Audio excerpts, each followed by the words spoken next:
یہاں ابھی اس وقت دعا کے بارے میں بات عرض کرنی ہے جس پر ہماری کمی ہے. حضرت تھانوی رحمۃ اللہ علیہ فرماتے ہیں کہ دعا اور توبہ تمام گناہوں اور پریشانیوں کی ڈھال ہے.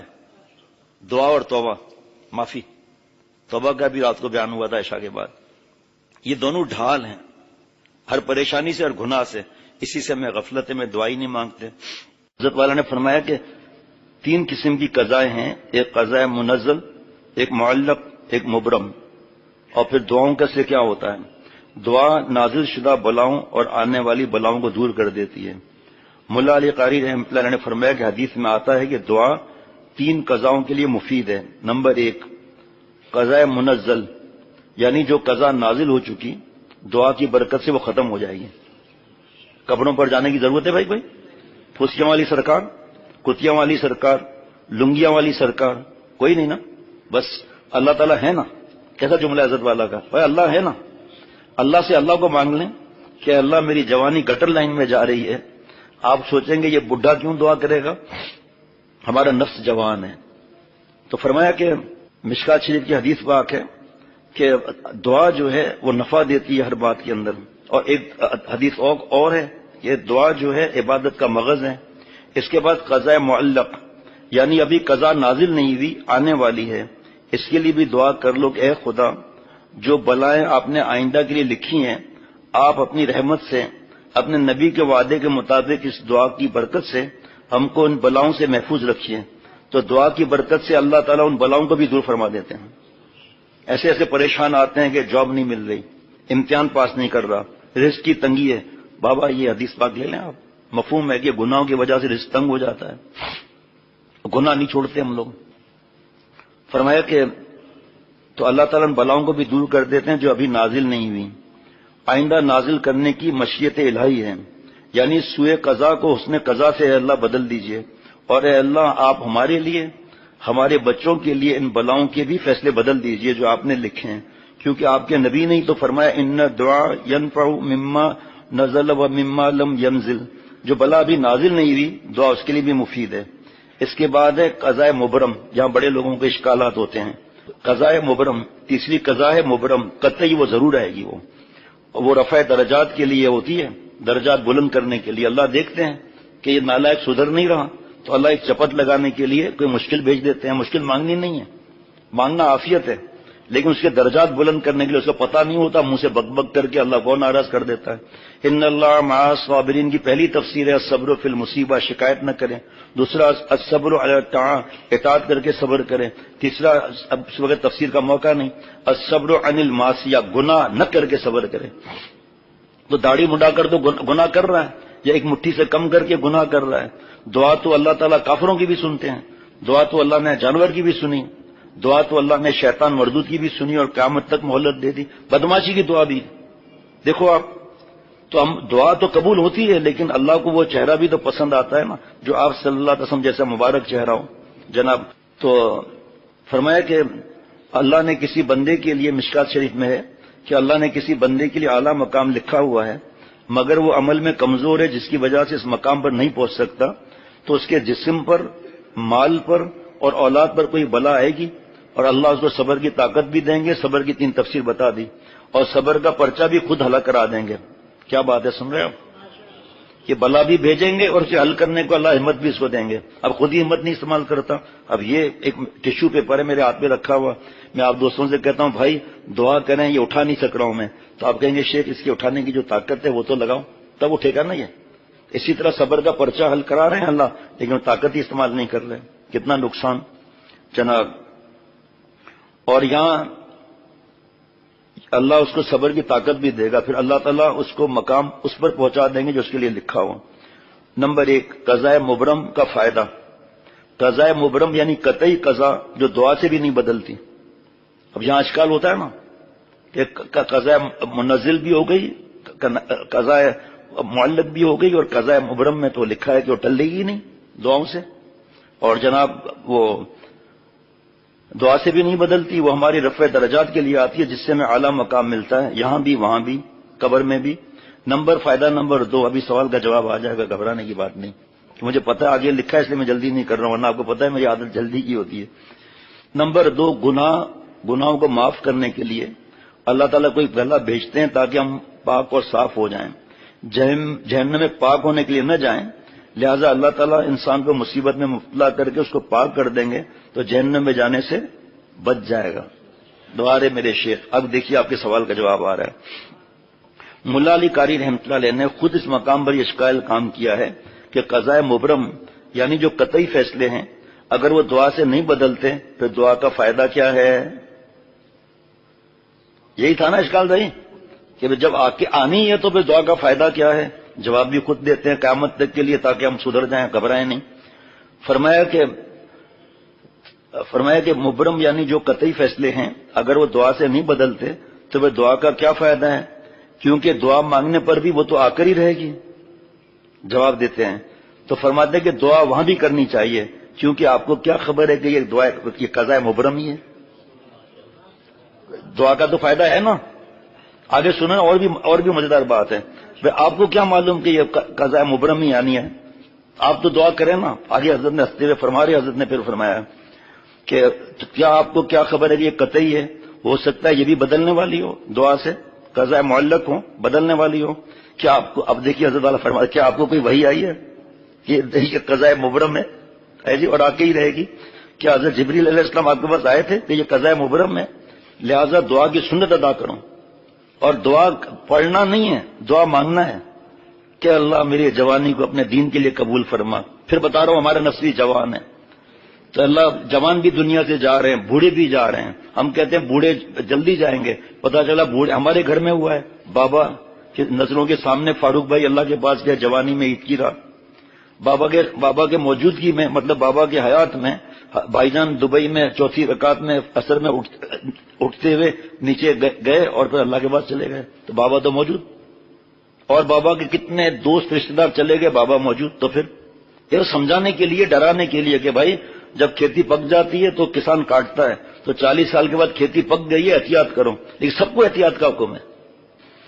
ملا علی قاری رحمۃ اللہ علیہ محدث عظیم مشکات کی شرح مرکات میں فرماتے ہیں، ایک بات کہتا ہوں کہ قضاء مبرم یعنی نہ ٹلنے والی قضا، بتاؤں آگے کمیشن دیں گے آپ لوگ؟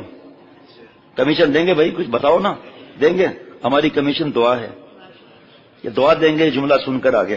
پہلی بات یہ کہ ہمیں کیا معلوم یہ قضاء مبرم ہے؟ آج ذرا سا درد ہو گیا، میں مرنے والا ہوں، میری بیٹیوں کا کیا ہوگا، میں ٹھیک نہیں ہو رہا ہوں، مایوس ہو رہا ہوں، ڈپریشن میں جا رہا ہوں، درد کرنے نہ خبر ہے ڈپریشن میں جا رہا ہوں۔ ان لوگوں کو پتہ ہی نہیں ہے ڈپریشن کا مطلب کیا ہے، اور اس طرح اور ڈپریشن میں جاتے ہیں یہ لوگ۔ اب جب ٹھیک ہو گئے ہم تھے ہی ایسے جی، اب بالکل ٹھیک ہے جناب۔ یہ مضمون کیوں نہیں پوچھتے ہو؟ دعا کے بارے میں حضرت تھانوی، میرا ارادہ تھا دعا کے بارے میں حضرت مجدد کے اور ملفوظات بھی پڑھوں گا، لیکن جناب بتا دوں بھائی، ہاں فرماتے ہیں کہ قضاء مبرم کا ہمیں پتہ نہیں، دعا مانگنا اس لیے ہے کہ نہ ٹلنے والی قضا دعا کی برکت سے لذیذ کر دی جاتی ہے۔ اللہ ہے نا، اللہ سے مانگ رہا ہے نا، ربنا ربنا اللہم معافیا مانگ رہا ہے، اللہم انک عفو کریم تحب العفو فاعف عنی رب اغفر وارحم وانت خیر الراحمین ربنا ظلمنا انفسنا وان لم تغفر لنا وترحمنا لنکونن من الخاسرین۔ اللہ سے رابطہ مضبوط ہوتا ہے۔ ویسے ہم اللہ کو یاد کرتے ہیں زیادہ، اللہ اکبر السلام علیکم ہے جی، لیکن جب کوئی تکلیف آ جاتی ہے چلتے پھرتے اللہ معاف فرما دیجیے ہے جی، آنسو نکل رہے ہیں۔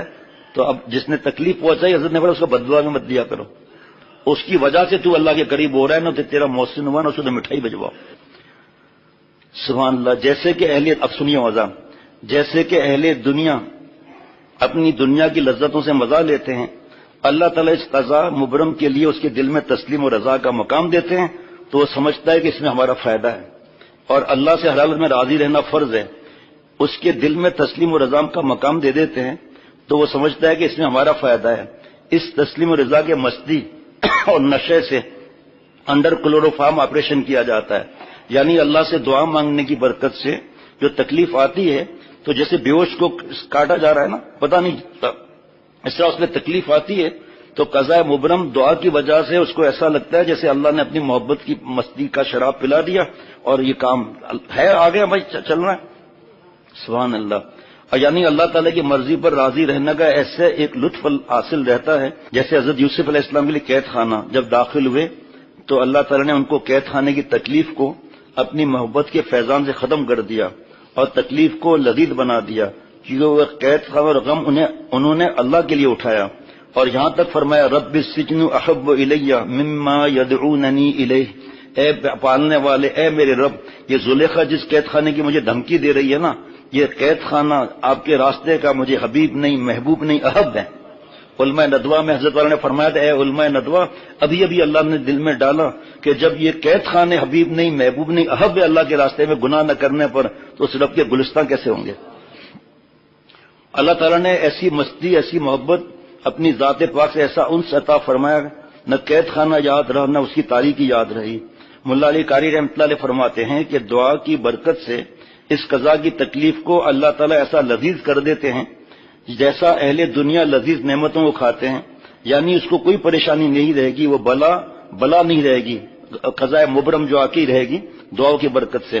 اللہ تعالیٰ کی دعا کی برکت سے بلوے کو حلوہ اللہ بنا دیں گے.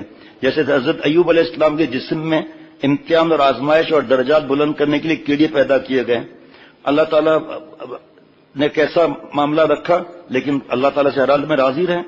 اسی طرح حضرت یونس علیہ السلام کو مچھلی نے نکلا تھا، اس وقت بھی اللہ تعالیٰ نے اس مچھلی کو حکم دیا تھا کہ اے مچھلی خبردار، یہ تیری غذا نہیں ہے، یہ میرا نبی ہے، میں نے تیرا پیٹ اس کے لیے قید خانہ بنایا ہے، کھانے کے لیے نہیں بنایا. دیکھیے حضرت موسیٰ علیہ السلام کو معراج ملی آگ کے پاس نا، حضرت یونس علیہ السلام کو معراج ملی، نبوت ملی، وہاں پر ظفر ٹائم فکس کرتے ہیں نا کہ بھائی یہاں ہم ملیں گے، تو اس طرح حضرت ایوب علیہ السلام کو وہاں نعمت ملی. تو یہ تکلیف کوئی آئے جب ہم نہیں چاہتے ہمارے اولاد کو یہ تکلیف آئے، تو اللہ تعالیٰ کتنے گناہ گن بھی نہیں سکتا کوئی ہم سے محبت فرماتے ہیں.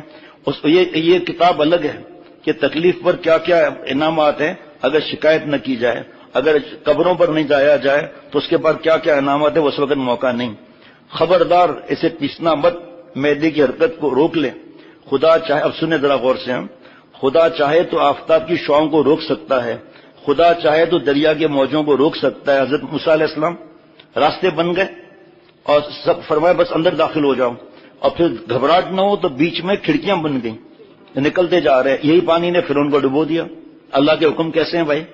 اور پھر بعض لوگ کہتے ہیں بھائی صاحب کیا کریں، اب مجبور ہیں، کچھ کر تو نہیں سکتے، اللہ سے لڑ تو نہیں سکتے. اس کا فائدہ نہیں ہے، اس کا فائدہ اللہ سے ہر حالت میں راضی رہنے پر فائدہ ہے جناب. اور دعائیں مانگتا رہے، اسباب اختیار کرتا رہے، علاج کراتا رہے، جہاں علاج کو اللہ توفیق دیں وہاں پر علاج کراتا رہے. وہ رب جو ہے دریا کے موجوں کو روک سکتا ہے. اللہ بہت بڑی قدرت والا ہے. تو تفسیر روح المعانی میں کہ اللہ نے مچھلی کو حکم دے دیا یہ میرا نبی ہے اور تیرے پیٹ میں معراج دینی ہے، اس کو تیرے پیٹ میں قید رکھنا ہے، لہذا اس کو کھانا مت، یہ میری امانت ہے. معدے کو اللہ نے روک دیا. لیکن اللہ کے حکم کے سامنے معدہ بھی مخلوق ہے، اسے بھی تو خدا ہی نے بنایا. جب اللہ کی بنائی ہوئی آگ، آگے سنیں، جب اللہ کی بنائی ہوئی آگ حضرت ابراہیم علیہ السلام پر پھول بن سکتی ہے تو مچھلی کے معدے کو اللہ روک نہیں سکتا. انسان پر دو قسم کی آزمائشیں آتی ہیں، روحانی اور دینی طور پر کہ گناہ صادر ہو جاتا ہے جس کی وجہ سے ذلت و رسوائی کبھی ہو جاتی ہے. زیادہ تر تو سب پر پردہ پوشی ہے اللہ تعالیٰ کی، اللہ اس پردے کو رکھے ستاریت کو، یہاں بھی، قبر میں بھی، آخرت میں بھی. لیکن جو اب الگ مضمون آ جائے گا، اب وقت نہیں ہے. لیکن جو توبہ ہی نہیں کرتے کبھی بھی، جو آج مضمون رات کو بیان ہوا تھا، توبہ ہی نہیں کرتے، تو توبہ کر لیں، اللہ سے معافی مانگ لیں، اللہ پیارا بنا دیتے ہیں، اپنا پیارا بنا دیتے ہیں، پھر گناہ ہو سکتا ہے. لیکن نہیں، گناہ کر لیے معافی نہیں مانگتا تو کبھی کبھی رسوائی ہو جاتی ہے. اللہ مجھ سمیت ہر مومن کی حفاظت فرمائے، جو موجود ہیں، جو آئیں گے، اللہ ہم سب کی، ہمارے اولاد کی، سب کی حفاظت فرمائے. نمبر 2، جسمانی اور دنیاوی طور پر کہ فالج ہو گیا، ایکسیڈنٹ ہو گیا، کینسر ہو گیا، گردے بیکار ہو گئے، برین ایمریج ہو گیا، پیرالائسس ہو گیا. اب دونوں میں روحانی اور دینی طور پر آزمائش زیادہ خطرناک ہے جسمانی اور دنیاوی آزمائش سے، کیونکہ جسمانی مصیبت میں تو عیادت کرنے والوں کے ذرا غور سے سننا بھائی، یہ جو روحانی جسمانی بیماری آئی اس کی عیادت کرنے والوں کے ساتھ 70,000 فرشتے چلتے ہیں اور اس کے درجات بلند ہوتے ہیں، اس کی دعائیں قبول ہوتی ہیں بیمار کی، مگر معصیت اور گناہ میں لعنت برستی ہے. کتنا فرق ہے، اور حضرت فرماتے تھے مریض سے دعا کرایا کرو، اس کی دعائیں قبول ہوتی ہیں، فرشتوں کی آمن، اللہ فرمائیں گے کہ بیمار تھا آئے کیوں نہیں، مفہوم حدیث پاک کہ اللہ آپ کیسے بیمار، کہ اے بندے اگر بیمار کے پاس آتا تو مجھے وہاں پاتا۔ آج تو اس میڈیا کی وجہ سے کوئی رشتہ دار کتنا گھر میں جاتا ہے، آپ اور ہم خود کتنے گھروں میں جاتے ہیں، کتنے مریضوں کی عیادت کرتے ہیں، کتنے کی خیریت پوچھتے ہیں، یہ سنتوں سے محروم اور ثواب سے محروم۔ کوئی گھر آ کر دکھا دے ذرا، گھر پر کوئی بھی نہیں ہے بھائی، حالانکہ بیٹھے ہوئے فلمیں دیکھ رہے ہیں، اور اگر آ بھی گئے بٹھا بھی دیا، اور کیا حال ہے، چائے پئیں گے یا ٹھنڈا پئیں گے، بیٹا 1 منٹ میں لے آنا بھائی، وقت قیمتی ہوتا ہے مہمان کا۔ جناب مخلوق کے دل میں جو عزت اور عظمت ہوتی ہے وہ ختم ہو جاتی ہے، گناہ، اور وہاں فرشتے کر رہے ہیں، اور اس کے بارے میں جس کے بارے میں ہر وقت یہ تذکرہ رہتا تھا کہ ماشاءاللہ کیسے نیک آدمی ہیں، سبحان اللہ، ساری زندگی اللہ کے راستے میں دی، پھر اچھے تبصرے برے تبصروں میں بدل جاتے ہیں، پھر لوگ کہتے ہیں یہ منافق ہے، داڑیاں رکھ کر اور کام ننگے یزید جیسے کرتا ہے، صورت بصورت بابا با یزید بستامی مگر ننگے یزید ہے، اس کال بہت ہی خستہ ہے، بہت ہی لعنتی شخص ہے، ایسی خبیث حرکت کی لڑکوں کے ساتھ کہ کافر بھی کرتے ہوئے شرماتے ہیں، بعض کفار بھی ایسی خبیث حرکتوں سے شرماتے ہیں۔ تو دونوں قسم کی بلاؤں کے لیے دعا مانگا کرو، اور جو نازل ہو چکی گئی وہ تو اس کے لیے بھی دعا ہے کہ یا اللہ کوئی بے صبری ہم نے کی ہمیں معاف کر دیجئے، دعا کا مفہوم بتا رہا ہوں، اے اللہ آپ نے ہمیں نعمت نے دیکھ کر شکر میں آزمایا، ہم نے شکر نہیں کیا، معاف فرما دیجئے، اے اللہ آپ نے صبر میں ہمیں ڈالا اور یہ 3 تفسیر جو بتائی ہم اس میں ناکام رہے، آپ ہمیں معاف فرما دیجئے اور اپنی رحمت کے خزانے برسا دیجئے۔ اب اس دعا کا جو ہے وہ تشریح موقع نہیں ہے، لیکن یہ صبح و شام کے معمولات ہیں نا، اس میں دعا لکھی ہوئی ہے، اللہم انی اعوذ بک من جہد البلاء ودرک الشقاء وسوء القضاء وشماتۃ الاعداء۔ یہ روزانہ 3 دفعہ حضرت نے عادت بنا لی ماشاءاللہ اللہ تعالیٰ کی رحمت سے۔ آپ صلی اللہ علیہ وسلم کا امت کو یہ دعا تعلیم فرمانا دلیل ہے کہ سوء قضا کو حسن قضا سے اللہ تعالیٰ بدل دیتے ہیں۔ کہا یہ بھی دعا کرنی چاہیے، اللہ میرے لیے اگر آپ نے سوء قضا لکھ دی ہے تو میرے اللہ حسن قضا میں اس کو بدل دیجئے، کیونکہ آپ بڑی طاقت والے ہیں، ناممکن کو ممکن کرنے والے ہیں، کوئی اور ان کے فیصلے کو نہیں بدل سکتا، لیکن وہ خود جب چاہیں اپنے فیصلے کو بدل سکتے ہیں، اس لیے اللہ سے پناہ مانگیں، اللہم انی اعوذ بک من جہد البلاء، اے اللہ ہمیں زیادہ مشقتوں سے بچائیے جس سے کہ انسان موت کی تمنا کرنے لگے، ودرک الشقاء بدبختی کے پکڑ لینے سے، وسوء القضاء اور سوء قضا سے ہمیں محفوظ فرمائیے، وشماتۃ الاعداء اور دشمنوں کے ہنسنے سے بھی بچا، جو آج تعریفیں کر رہے ہیں کل ایسا نہیں ذلت میں نہ ڈوب جاؤں، تو اس کے ہنسنے سے بھی بچا، اللہ تعالیٰ ایسا دن دیکھنے سے بچا جس سے ہمارے کسی دشمن کو ہم پر ہنسنے کا موقع ملے۔